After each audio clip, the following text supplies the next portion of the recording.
Hi hello అందరికీ నమస్తే. ఎలా ఉన్నారు? అందరూ బాగున్నారని అనుకుంటున్నాను. నేను చాలా బాగున్నాను, చాలా చాలా బాగున్నాను. Welcome back to our channel love and pride. And మీరు వింటున్నారు మ్యారీడ్ ఉమెన్. సో యా, అందరికీ ఐ మీన్ ఐ థింక్ చూసే వాళ్ళకి అట్లీస్ట్ స్టోరీ నచ్చుతుందని అనుకుంటున్నాను. ఐ నో మిగతా స్టోరీస్ లాగా, లైక్ మిగతా వాళ్ళు చెప్పే స్టోరీస్ లాగా నా స్టోరీస్ ఉండకపోవచ్చు. బికాస్ ఐ నో జనరల్గా ఎల్జీబీటీ స్టోరీస్ అంటే ఎక్కువగా రొమాన్స్, యూనో ఇవన్నీ ఎక్స్పెక్ట్ చేస్తారని తెలుసు. బట్ స్టిల్ ఏంటంటే, see just romance is not life కదా. సో అందుకని నా స్టోరీస్లో నేనేంటి అంటే ఒక డ్రామా, ఒక romance, if it is thriller అటువైపు, సో అన్ని ఎమోషన్స్ ఉండాలి ఒక స్టోరీ అంటే అని ఆలోచిస్తాను. కాబట్టి నా స్టోరీస్ కొంచెం డిఫరెంట్గా ఉండొచ్చు మిగతా వాళ్ళ మీద అనుకుంటున్నాను. ఇఫ్ ఐఎమ్ రియల్లీ ఎస్ అక్క, మీరు చెప్పింది కరెక్ట్. మిగతా వాళ్ళ దాని మీద మీ స్టోరీస్ కొంచెం డిఫరెంట్గా ఉంటాయి, బాగా నచ్చుతాయి అని చెప్పక్కర్లేదు. బట్ డిఫరెంట్గా ఉంటాయి అని మీరు అనుకుంటే కామెంట్ బాక్స్లో కమెంట్ చేసి చెప్పండి, ఓకేనా? ఓకే, ఇక లేట్ చేయకుండా స్టోరీలోకి వెళ్ళిపోదాం. ఓకే, సో ప్రీవియస్ ఎపిసోడ్లో మనం ఏం చూసాము అంటే, ఝాన్సీ వాళ్ళ ఫ్యామిలీ మెంబర్స్ అందరితోటి హ్యాపీగా తన సక్సెస్ని సెలబ్రేట్ చేసుకుంటుంది. తర్వాత వచ్చాక ఒక రొమాంటిక్ డ్రీమ్ ఒకటి వస్తుంది అబౌట్ సోను తన ఇంటికి వచ్చినట్టుగా, తన్ని కౌగిలించుకున్నట్టుగా, తనకి ముద్దులు పెట్టినట్టుగా, ఇలాంటి ఒక బ్యూటిఫుల్ డ్రీమ్, పగటి కళలు అంటాం కదా. సో అలాంటి ఒక మంచి వెరీ రొమాంటిక్ పగటి కళ కంటుంది ఝాన్సీ. అండ్ తర్వాత అరుణ్ కిక్ బాక్సింగ్ స్కూల్కి వాళ్ళ ఫాదర్ పిలిచాడని వస్తాడు. వచ్చాక తన బాధను మొత్తం వ్యక్తపరుచుకుంటాడు వాళ్ళ కోచ్కి. సో కోచ్ ధైర్యం చెప్పి ఇంటికి పంపిస్తాడు. ఆ తర్వాత ఝాన్సీ వాళ్ళ నాన్నగారు రూమ్లోకి వస్తుంది. సో వాట్ నెక్స్ట్ అనేది ఇప్పుడు చూద్దాం. సో అరుణ్ వెళ్ళిపోయిన తర్వాత ఝాన్సీ వాళ్ళ నాన్న చాలా డల్గా ఆయన చైర్లో కూర్చొని ఉంటాడనమాట. ఈలోపు ఝాన్సీ లోపలికి వస్తుంది. వచ్చి, ఏంటి నాన్న అరుణ్ ఏడ్చుకుంటూ వెళ్తున్నాడు, ఏమైంది, మీరేమన్నా అన్నారా అని అడుగుతుంది అనమాట ఝాన్సీ. అంటే అని వాళ్ళ నాన్న వైపు చూస్తే, మీరు కూడా డల్గా ఉన్నారు, ఏమైంది అసలు అని అడుగుతుంది అనమాట. అంటే ఏం లేదమ్మా, అరుణ్ ఇక నుంచి కిక్ బాక్సింగ్కి రాను, జాబ్ చూసుకుంటాను అంటున్నాడమ్మా అని చెప్తారనమాట. అదేంటి నాన్న అలాంటి డిసిషన్ తీసుకోవటం ఏంటి, ఇప్పుడే కదా మా కెరియర్ స్టార్ట్ అయింది స్పోర్ట్స్లో, అప్పుడే జాబ్ అంటాడేంటి, ఇంకా ముందు చాలా ఉన్నాయి కదా అంటే, నేను అదే చెప్పానమ్మా, కానీ వాళ్ళ ఇంట్లో పరిస్థితులు ఏమీ బాగాలేవంట, సో అందుకని అని అంటాడు వాళ్ళ నాన్న. అంటే మార్నింగ్ నేను చూశాను నాన్న, వాళ్ళ అమ్మగారి చేతికి ఐవీ ఉంది, హెల్త్ బాగాలేదనుకుంటా వాళ్ళ అమ్మకి, మేబీ అంత చిన్న విషయానికే జాబ్ వెతుక్కుంటాడా, కిక్ బాక్సింగ్కి రాడా అని అంటదనమాట. అంటే యాక్చువల్గా అది కాదమ్మా, వేరే రీజన్ ఉంది అని అంటాడనమాట వాళ్ళ నాన్న. అనగానే వేరే రీజనా, ఏంటా రీజను అని చాలా అమాయకంగా, తెలియదు కాబట్టి చాలా అమాయకంగా తెలుసుకోవాలన్న ఆతృతతో అడుగుతుందనమాట ఝాన్సీ. అడగగానే అది వాళ్ళ అబ్బాయి చెల్లి ఉంది కదా సోను అనగానే, సోను అన్న మాట వినంగానే Jhansi heart beat almost stop అయిపోతుంది అనమాట. ఏంటి, పొద్దున కూడా ఝాన్సీ ఆటోలో కనపడలేదు, వీళ్ళు కూడా చాలా డల్గా ఉన్నారు, కొంచెం ఝాన్సీకి ఏమన్నా అయిపోయిందా ఏంటి అనుకొని, సోను ఏమైంది నాన్న సోనుకి అని అడుగుతుంది అనమాట చాలా ఎక్సైట్మెంట్ తోటి. అడగగానే ఒక క్యూరియాసిటీ ఉంటుంది కదా తెలుసుకోవాలని. సో అలా అడిగితే వాళ్ళ నాన్న, లేదమ్మా చాలా పెద్ద తప్పే చేసింది అమ్మాయి అని నాన్న ఏం చేసిందో చెప్పు నాన్న ప్లీజ్ అని అంటుంది అనమాట. అడిగింది. అప్పుడు వాళ్ళ నాన్నగారు, లేదమ్మా ఈ అబ్బాయి మనం జపాన్కి వెళ్ళాం కదా, మనం వచ్చే ముందు రోజు ఆ అబ్బాయిని ఆ అమ్మాయి సోను ఎవరినో ప్రేమించిందంట, ఆ అబ్బాయితో వెళ్ళిపోయిందంటమ్మా అనగానే ఝాన్సీ గుండె 1000 ముక్కలు అయిపోతుందనమాట. 1000 అటు ఏడవలేదు, అటు నువ్వు బాధ చెప్పుకోలేదు, అసలు తను కంట్రోల్ చేసుకోవాలి. సో ఏం చేయాలో అర్థం కావట్లేదు. ఆ వార్త ఎప్పుడైతే వింటుందో ఇమీడియట్గా తను ఆల్మోస్ట్ కుప్ప కూలిపోయినట్టుగా అవుతుంది అనమాట. అయ్యి ఏం మాట్లాడాలో అర్థం కాక వాళ్ళ నాన్న చెప్తూనే ఉంటాడు, ఇలా అంటమ్మా, సో అక్కడి నుంచి వచ్చేసరికి ఇలా అయిందండి, ఇంకా మొత్తం చెప్తాడనమాట. ఏమేం జరిగింది ఏంటి, వాళ్ళ అమ్మగారికి బాగాలేదు అది అన్నీ చెప్తే అన్నీ కూడా చాలా కంట్రోల్డ్గా, మనసు అంతా భారంగా, మనసులో కొన్ని తన మనసులో ఉన్న అది 1000 ముక్కలు అయిపోయిన ఆ ముక్కలన్నిటినీ అలా అలా చేతిలో పట్టుకొని నించొని యూనో తెలియని ఆ బాధ ఒక నరకం చూస్తూ ఉంటుందన్నమాట. అంతా చెప్పటం అయిపోయిన తర్వాత ఇంకా తను బర్స్ట్ అవ్వాలి, ఖచ్చితంగా బర్స్ట్ అవ్వకపోతే చచ్చిపోతుంది. సో కాబట్టి ఏమంటుందంటే, నాన్న నాకు అర్జెంట్ పని ఉంది, నేను ఇప్పుడే వస్తాను అని చెప్పేసి వెళ్ళిపోతూనే ఉంటుంది అనమాట అక్కడి నుంచి. వాళ్ళ నాన్నగారేమో ఝాన్సీ ఝాన్సీ అని పిలుస్తూ ఉంటాడనమాట. బట్ ఝాన్సీ పలకదు, అలా స్ట్రైట్గా బయటకు వెళ్ళిపోద్ది. తన బైక్ స్టార్ట్ చేసుకొని ఒక చాలా చాలా దూరం వెళ్ళిపోద్ది అనమాట. ఒక ప్లెయిన్ రోడ్డు, ఎవ్వరూ ఉండరు, చాలా సైలెంట్ రోడ్ మీదకి వెళ్ళిపోయి తన బైక్ని ఒక సైడ్కి పార్క్ చేసుకొని బైక్ దిగి గట్టిగా అరుస్తుంది అనమాట. అని అరుస్తుంది. అరిచేసిన తర్వాత అలా అరవటం వల్ల మనకి కొంచెం బాధ తగ్గుద్ది. This is psychology actually. So గట్టిగా అరిచేసి అక్కడే కుప్ప కూలిపోయి వెక్కి వెక్కి ఏడుస్తుంది అనమాట. ఏడ్చేసి ఇంకా ఏంటి ఇలా చేసావు నువ్వు, బాగా ఏడుస్తుంది అన్నమాట. ఏడ్చి ఇంకా ఒక అరగంట పైన ఏడుస్తుంది. ఏడ్చిన తర్వాత, అవును ఆ అబ్బాయి మంచోడు కాదని చెప్పాడు. సో అసలు సోను ఎక్కడుంది, ఫ్యామిలీకి తెలిసే ఉంటుంది కదా, సరే నేను వెళ్ళి వాళ్ళని కనుక్కోవాలి అని చెప్పి వెంటనే బైక్ స్టార్ట్ చేసి తిప్పేసి డైరెక్ట్గా సోను వాళ్ళ ఇంటికి వచ్చేస్తుంది అనమాట. వచ్చి చూస్తే ఇంకా అప్పటికి చీకటి పడుతూ ఉంటుంది కదా, అప్పటికి ఇంకా లైట్స్ కూడా వేసుకోలేదనమాట. వేసుకోకపోతే సీరియస్గా లోపలికి వచ్చేసి తలుపులు బద్దలు కొట్టుకొని లోపలికి వచ్చేస్తుంది. సోను వచ్చేసి అరుణ్ అరుణ్ అని పిలుస్తుంది అనమాట. అనగానే చాలా డల్ వాయిస్తో, hey hi Jhansi, please come in అని అంటాడనమాట. చాలా డల్గా వెల్కమ్ చేసి ప్లీజ్ కూర్చో అని అంటాడనమాట. అప్పుడు ఝాన్సీ, కూర్చోవడం ఏంటి అరుణ్, నేను విన్నది నిజమేనా అని అడుగుతుంది అనమాట. అంటే ఏం విన్నావు అని అడుగుతాడు అరుణ్. అది సోను గురించి అనగానే మళ్ళీ అందరూ ముగ్గురు డల్ అయిపోతారు. అమ్మ నాన్న అరుణ్ డల్ అయిపోతారనమాట. మళ్ళీ డల్ అయిపోగానే అరుణ్ తలకాయ ఆడిచ్చి అవును అని అంటాడనమాట. అనగానే అరే సోను ఎక్కడుంది అని అంటే, ఏమో మాకు తెలీదు అని కోపంగా అంటాడు అరుణ్.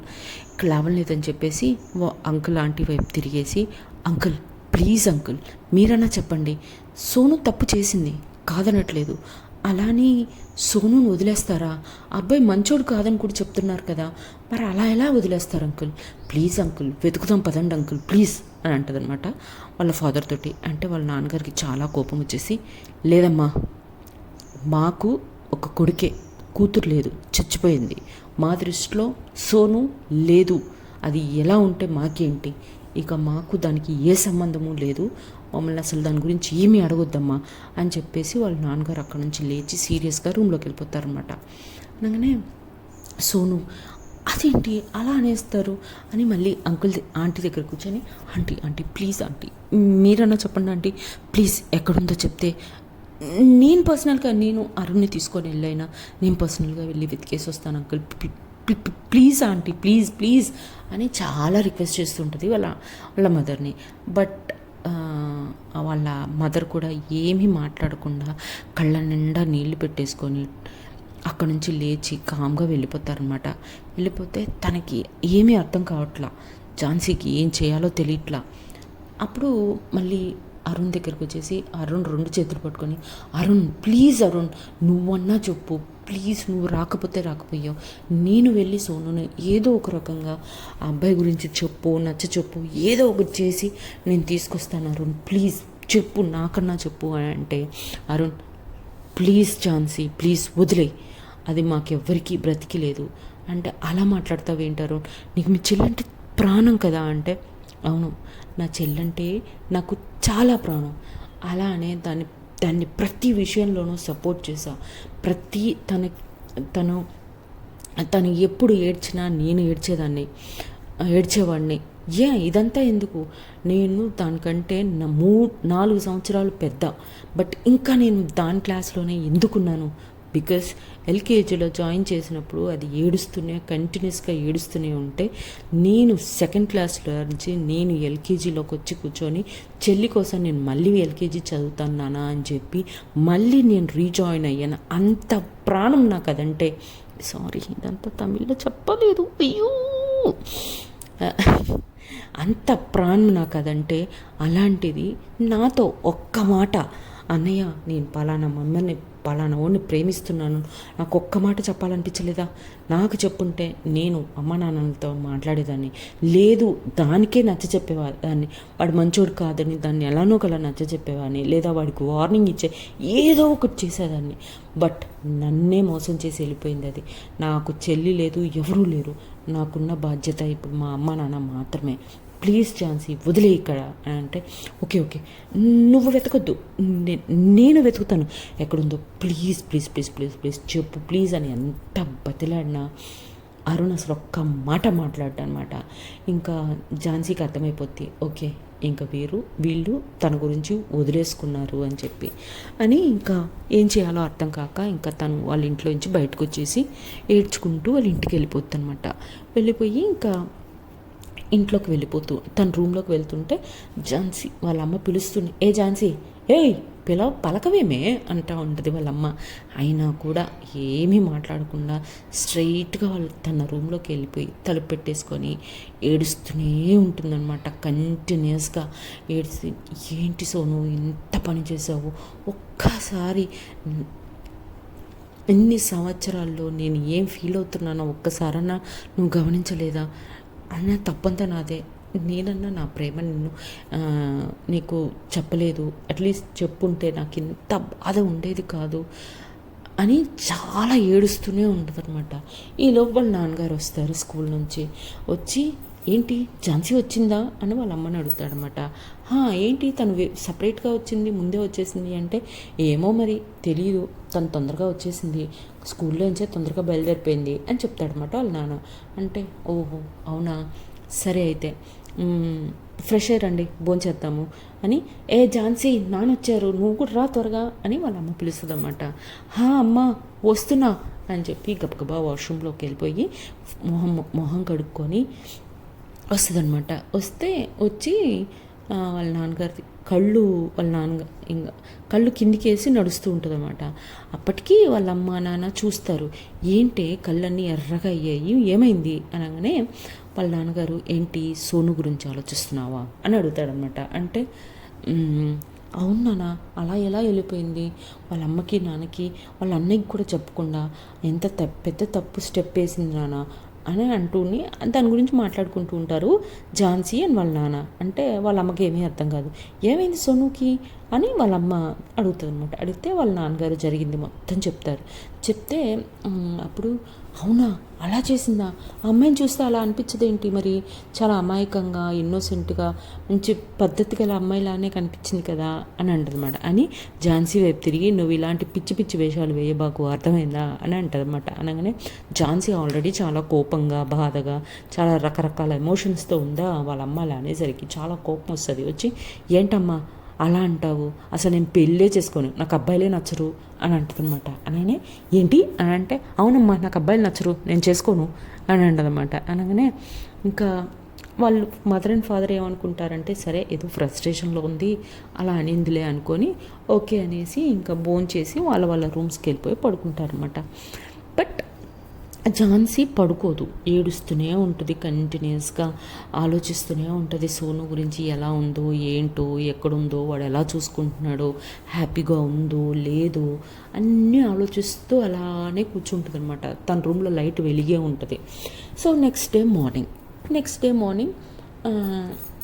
వాళ్ళ 4:30కి వాళ్ళ నాన్నగారు లేచి, జనరల్గా 4:30కి వాళ్ళ నాన్నగారు లేచి తన రూమ్కి వెళ్ళి లేపుతాడనమాట అలా ఝాన్సీని.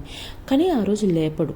ఎందుకు, అదేంటి మీరు లేపకుండా ఆయన ఒక్కడే రెడీ అయ్యి వెళ్తుంటే అదేంటి మీరు ఒక్కరే వెళ్తున్నారు, ఝాన్సీ రాదా అని అంటే, అది రాత్రంతా పడుకోలేదు, 4 వరకు దాని రూమ్లో లైట్ వెలుగుతూనే ఉంది, 4కి పడుకున్నట్టుంది, సరే పడుకోనిలే సాయంత్రం వస్తుందిలే అని చెప్పేసి ఆయన ఒక్కడే వెళ్తాడనమాట. వెళ్ళి మళ్ళీ వచ్చి మళ్ళీ ఆఫీస్కి రెడీ అయ్యి వెళ్ళిపోతాడు. బట్ అప్పటికి ఇంకా ఝాన్సీ నిద్రపోతూనే ఉంటుందన్నమాట. సరే ఝాన్సీని ఏం లేపకు, తను లేచినప్పుడే లేవని, నేను ఆఫీస్కి వెళ్ళొస్తానని చెప్పేసి ఆయన ఆఫీస్కి అని బయలుదేరి వెళ్ళిపోయిన తర్వాత కొంచెం ఒక 2-3 గంటలకి ఒక అంకుల్ ఉంటాడు చూశారు, వాళ్ళ నాన్నగారితో అక్కడక్కడ మాట్లాడుతూ ఉంటాడు. సో ఆయన వస్తాడనమాట, ఇంకో 2-3 వేసుకొని వచ్చి ఝాన్సీ వాళ్ళ నాన్నగారిని పేరు పెట్టి గట్టిగా పిలుస్తూ ఉంటాడు, రే బయటికి రారా, ఎక్కడున్నావురా, అది ఇది అని.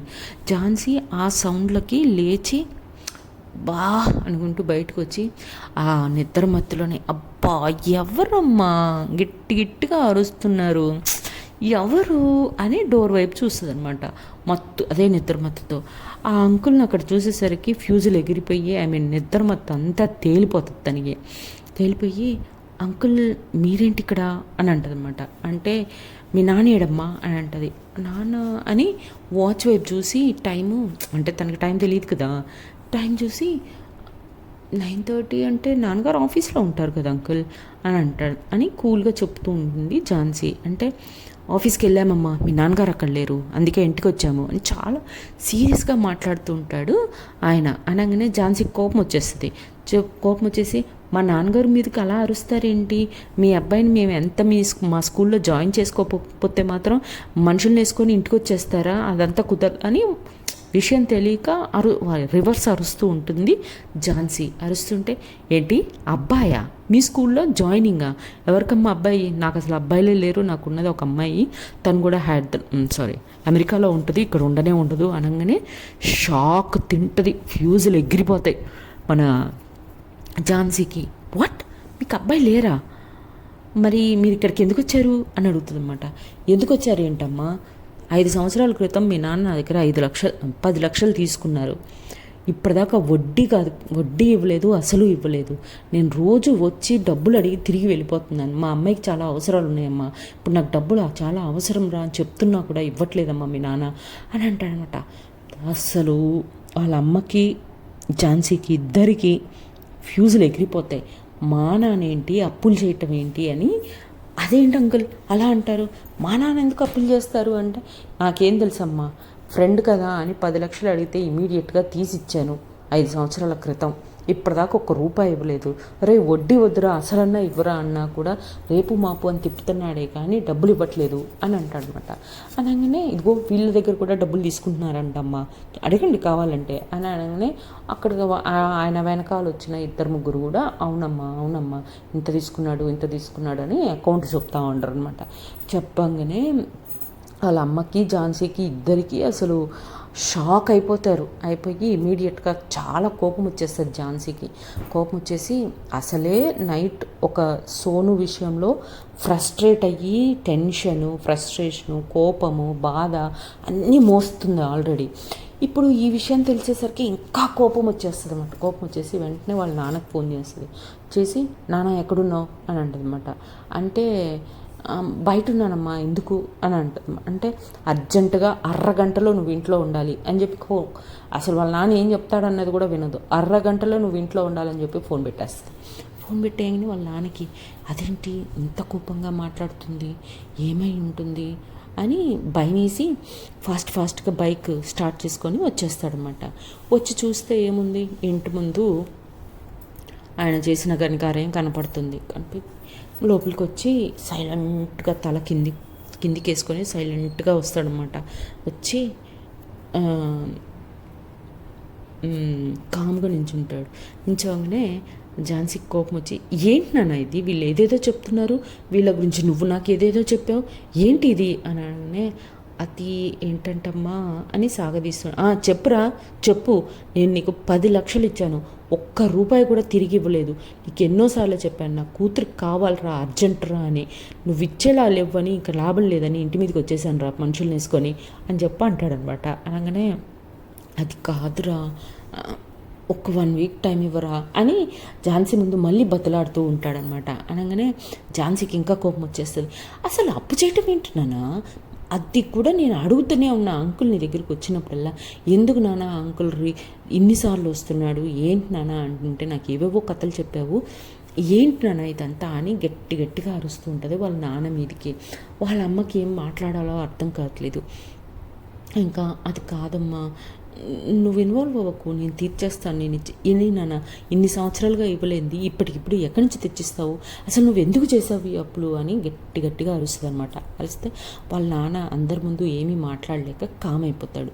కామ్ అయిపోయిన తర్వాత ఇంకా ఝాన్సీ కొద్దిసేపు రిలాక్స్ అయిన తర్వాత, సారీ అంకుల్, నాకు నిజంగా ఈ విషయాలు తెలీదు, ఇప్పుడు నాకు గవర్నమెంట్ నుంచి గోల్డ్ మెడల్ విన్ అయ్యాను కాబట్టి గవర్నమెంట్ నుంచి నాకు కొంచెం అమౌంట్ శాంక్షన్ అయింది అంకుల్, ఖచ్చితంగా అమౌంట్ రాగానే మీ అందరికీ నేను సెటిల్ చేస్తాను అని చెప్పి కూల్ చేసి పంపించేస్తుంది అనమాట. అంటే కూల్ చెప్పగానే అప్పుడు ఆయన, సరే అమ్మా, ఇన్ని రోజులు వెయిట్ చేసాము, ఇంకొన్ని రోజులు వెయిట్ చేస్తాము, ప్లీజ్ ఎంత తొందరగా వీలైతే అంత తొందరగా సెటిల్ చేయమ్మా అని చెప్పేసి వాళ్ళు అక్కడి నుంచి వెళ్ళిపోతారనమాట. వెళ్ళిపోతే ఓకే అంకుల్ థ్యాంక్ యూ అని చెప్పేసి చెప్పుద్ది. ఇప్పుడు చెప్పు నాన్న, వాళ్ళందరూ వెళ్ళిపోయారు, ఎందుకు చేయాల్సి వచ్చింది నేను తప్పు అనగానే, లేదమ్మా, నాకు చిన్నప్పటి నుంచి కోరిక కిక్ బాక్సింగ్ స్కూల్ పెట్టాలి అని, సో అలా స్టార్ట్ చేయడం కోసం డబ్బులు తీసుకున్నానమ్మా, అంటే నా దగ్గర ఉన్న ఇన్వెస్ట్మెంట్ పెట్టాను, అది సరిపోలేదని వీడి దగ్గర తీసుకున్నాను, అది సరిపోలేదని అలా అందరి దగ్గర తీసుకొని ఆ స్కూల్ని ఇంత బాగా ఎస్టాబ్లిష్ చేశాను అనగానే, మరి స్టూడెంట్స్ జాయిన్ అవుతున్నారు కదా నాన్న అని అడుగుతుంది ఝాన్సీ. అనగానే, అవుతున్నారు, దాంట్లో పేదవాళ్ళు కూడా ఉన్నారమ్మా, వాళ్ళ దగ్గర ఫీజు ఏం తీసుకుంటానని తీసుకోలేదు, అండ్ ఇచ్చేవాళ్ళు కూడా టైంకి ఇవ్వట్లేదు, అండ్ అందుకే ఇవ్వలేకపోయాను వాళ్ళకి డబ్బులు అని అంటాడనమాట. అనగానే, అబ్బా నాన్న, నాకు ఈ విషయాలు ఎందుకు చెప్పలేదు నువ్వు అంటే, లేదమ్మా, ఈలోపు నువ్వు కిక్ బాక్సింగ్ మీద చాలా శ్రద్ధగా పెట్టి చేస్తున్నప్పుడు నేను డిస్టర్బ్ చేయాలనుకోలేదు, బికాస్ ఫ్యామిలీ ఇష్యూస్ మైండ్లో ఉన్నాయి అంటే నీ కాన్సన్ట్రేషన్ దెబ్బతింటుంది, నీ ఫోకస్ పోతుంది, అందుకే చెప్పలేదు అని వాళ్ళ నాన్న చెప్తాడనమాట. అంటే, ఎంత తప్పు చేస్తున్నావో అర్థమవుతుందా నాన్న, ఇప్పుడు చూసావా ఎంత పెద్ద ఇష్యూ అయిందో, అవసరమైతే నేను కిక్ బాక్సింగ్ మానేసి ఇంకేదైనా చేసేదాన్నే కదా నాన్న, అది ఇదంటే అందుకే చెప్పలేదమ్మా అని చెప్పి అంటాడనమాట. అని ఇంకా ఆయన చేసిన తప్పును అన్నిటినీ సమర్థించుకుంటూ వస్తూ ఉంటాడు. అలా సమర్థించుకుంటూ ఉంటే ఇంకా కోపం పెరిగిపోతూ ఉంటుంది ఝాన్సీకి. అలా సాయంత్రం వరకు ఎవరు ఏమీ మాట్లాడరు, ఇల్లంతా సైలెన్స్ ఉంటుంది అనమాట. ఒక సాయంత్రం 5:30, 6 ఆ టైంలో వాళ్ళ డోర్ నాక్ చేస్తారు ఒకరు. చూడండి ఝాన్సీ బయటికి వెళ్ళి, వాళ్ళు కూడా ఏ అప్పులో అనుకొని ఏంటి అని చాలా సీరియస్గా అడుగుతారు అనమాట. అంటే ఝాన్సీ అంటే మీరేనా అని అడుగుతారనమాట. అంటే కొంచెం కూల్ అయ్యి, అవును ఏంటి చెప్పండి అని అడుగుతుందన్నమాట. అనగానే, యాక్చువల్గా మేము మీతో పనుండి వచ్చామండి అని అంటారనమాట. అనగానే, ఓకే లోపలికి రండి అని చెప్పి అంటాడు అని అంటది. అనగానే సరే అని లోపలికి వస్తాడు. లోపలికి వచ్చిన తర్వాత, ఇప్పుడు చెప్పండి అనగానే, సమ్ XYZ కంపెనీ, ఓకేనా, సో పలానా కంపెనీ నుంచి వస్తున్నామండి, నేను ఆ కంపెనీకి మేనేజర్నండి, సో ఆ కంపెనీ తరపున మీరు గోల్డ్ మెడల్ గెలిచినందుకు గాను మేము ఒక కార్ గిఫ్ట్ చేస్తున్నాము అని చెప్పి కార్ కీస్ తన చేతిలో పెడతాడనమాట. పెట్టగానే బట్ ఎందుకు అంటే, చెప్తాను మేడం, ఫస్ట్ ఈ కార్ కీస్ తీసుకోండి అని అంటాడు. అనగానే సరే అని కార్ కీస్ తీసుకొని థ్యాంక్ యూ అని అంటుందన్నమాట. అనేసి కొన్ని డాక్యుమెంట్స్ ఓపెన్ చేస్తాడు. ఓపెన్ చేసి కూర్చోబెట్టి, చూడండి మేడం, మేము మా కంపెనీకి బ్రాండ్ అంబాసిడర్గా మిమ్మల్ని అనుకుంటున్నాము, సో బ్రాండ్ అంబాసిడర్గా చేసినందుకు గాను మీకు క్యాష్ ఇస్తున్నాము, అండ్ మీకు ఎవ్రీ మంత్ కూడా మీకు ఎంతో కొంత అమౌంట్ వస్తుంది, బట్ మీరు 1 year కాంట్రాక్ట్ మాకు మాత్రమే బ్రాండ్ అంబాసిడర్గా మీరు పని చేయాలి అని చెప్పి ఈ డాక్యుమెంట్స్ మేడం ఒకసారి చదువుకొని సైన్ చేసుకుందాం అని అంటాడనమాట. అనగానే తను ఆలోచిస్తుంది అనమాట. ఆలోచిస్తుంటే వాళ్ళ నాన్న పక్క నుంచి, వద్దుమ్మా ప్లీజ్, నీ కిక్ బాక్సింగ్ మీద కాన్సన్ట్రేషన్ పోతుంది, మీడియా వైపు వెళ్ళిపోయావు అంటే దీని మీద స్లోగా నీ ఫోకస్ పోతుంది, వద్దు వద్దు అని చాలా రిక్వెస్ట్ చేస్తుంటాడు వాళ్ళ నాన్న. కానీ అప్పుడు గుర్తొస్తూ ఉంటాయి ఝాన్సీకి. సో వాళ్ళ అమ్మ ఏంటి, అటు వాళ్ళ నాన్న చెప్పేదానికి ఎస్ చెప్పలేకపోతుంది, ఇటు తను ఎందుకంటే ఇద్దరూ కరెక్ట్ వాళ్ళ పాయింట్స్లో. ఝాన్సీ అప్పులు తీర్చాలన్న పాయింటు కరెక్టే, వాళ్ళ నాన్నగారు నీ ఫోకస్ పోతుంది వద్దు అని చెప్తున్న పాయింటు కరెక్టే. సో వాళ్ళ అమ్మకి ఎవరికి ఏం చెప్పాలో అర్థం కాక అలా కామ్గా నించొని ఉంటుంది అనమాట. సో కొద్దిసేపు ఆలోచించి ఆ డాక్యుమెంట్స్ సైన్ పెట్టేస్తుంది. Okay sir, I'm your ambassador అని చెప్పేసి వాళ్ళని పంపించేస్తారు. వాళ్ళు హ్యాపీగా వెళ్ళిపోతారు అనమాట. ఇంకా డబ్బులు వచ్చేసిన తర్వాత ఇంకా స్లోగా అప్పులు తీర్చడం స్టార్ట్ చేస్తుంది. ఇంకా ఆ రోజు ఇంకా అలా పడుకుని పోతారనమాట. ఇంకా ఝాన్సీ కోపంతో అలా లోపల బెడ్రూమ్లోకి వెళ్ళిపోతుంది. ఇంకా వాళ్ళ నాన్నగారు నా వల్ల నా కూతురు లైఫ్ స్పాయిల్ అయిపోతుంది అన్న బాధతోటి అలా పడుకుంటారనమాట. నెక్స్ట్ డే మార్నింగ్ 4:30కి ఝాన్సీ లేస్తుంది. వాళ్ళ అమ్మ కిచెన్లో వర్క్ చేసుకుంటూ ఉంటుంది. ఏంటమ్మా నాన్నగారు అప్పుడే వెళ్ళిపోయారా, లేరు అని అంటే, ఏమో అమ్మ మీ నాన్న ఈరోజు ఇంకా లేవనే లేదు అని అంటే, లేవలేదా అదేంటి కొత్తగా అని చెప్పి ఝాన్సీ వాళ్ళ రూమ్లోకి వాళ్ళ నాన్నగారి దగ్గరికి వెళ్ళి నానా అని లేపుతూ ఉంటుందన్నమాట. లేపితే వాళ్ళ నాన్న లేవరు, he's no more. So what next? ఇప్పుడు ఝాన్సీ లైఫ్లో తను అతిగా ప్రేమించిన సోను లేదు అండ్ వాళ్ళ నాన్నగారు లేరు. సో తను ఎలాంటి స్టెప్స్ తీసుకోబోతుంది, ఫర్దర్గా తన లైఫ్ ఎలా టర్న్ అవ్వబోతుంది అనేది ఫర్దర్ ఎపిసోడ్స్లో చూద్దాం. అంతవరకు tata bye bye, see you, Jai Hind, జై శ్రీరామ్.